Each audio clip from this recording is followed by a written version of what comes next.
What would you do if you could discover some of the greatest music in the world with just a smartphone? Hello, I'm Masaya Yamaguchi. I've lived in New York for 30 years, studying and teaching jazz. On this channel, we're going to learn from the ground up how to recognize truly great music for ourselves. Let me start with the most important thing I want to say today. Some music is made to be consumed quickly. Other music retains its value for a lifetime. I want this channel to be a place where you learn to recognize the difference for yourself. I didn't start out listening to jazz. When I was a teenager, I listened to rock and metal, and I played guitar. But one day, I discovered an album. It was Giant Steps by John Coltrane. The moment I heard it, my entire view of music changed. I ended up selling all of my rock records. That's when I realized something. Music that is consumed as a trend is different from music whose value doesn't decline with time. I remember going to Disc Union in Ochanomizu,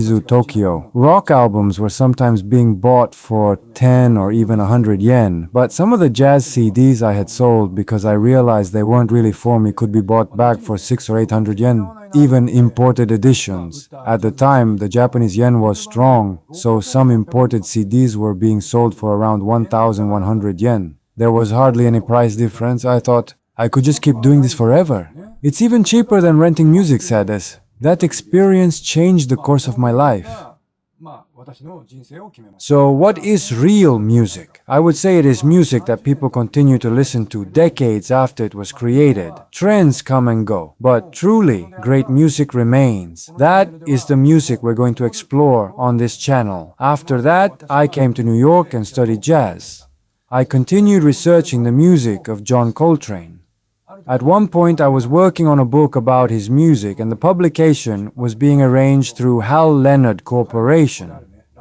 During the production of the book, Ravi Coltrane, John Coltrane's son, asked if I could prepare scores in B-flat, the key used by tenor saxophone, so that he could play the music. The book had originally been prepared in concert pitch, so the publisher had the B-flat scores prepared and sent to him. Later, I wondered why he had requested them. Then I realized that Ravi was preparing to play the music from that book, and shortly afterward, his album Mad 6 was released. In other words, Ravi wanted to practice the music from the Coltrane Changes book, and as a result, I had this extraordinary experience of helping pass John Coltrane's music from a father to his son, Ravi. That is an experience you could never get simply by consuming music. I've also met Ravi Coltrane. He told me that he had very few memories of his father. He never had the opportunity to receive musical instruction from him, not even saxophone lessons. So to have been able to experience something like this was extraordinary. Looking back, I think moving to New York and dedicating myself to jazz was one of the best decisions I ever made.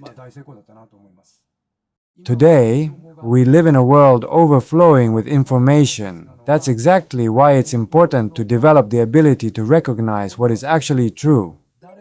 The basic idea is simple. Who is saying it, and what evidence do they have?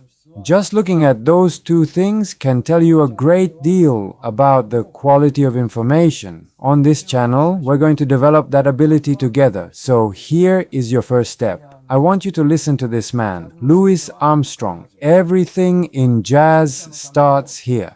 I've also prepared a Spotify playlist for beginners. It contains tracks that I think you really should hear, arranged chronologically by recording date, and it's completely free. You can access the playlist using the QR code on the screen or through the link in the description. With just a smartphone, you can experience some of the greatest music in the world. Music is more than entertainment. It has the power to change your life. I hope you'll discover real music and real emotional experiences here on this channel. Next time in episode 2, we'll talk about the origins of the blues and a newspaper article from 1839. See you then.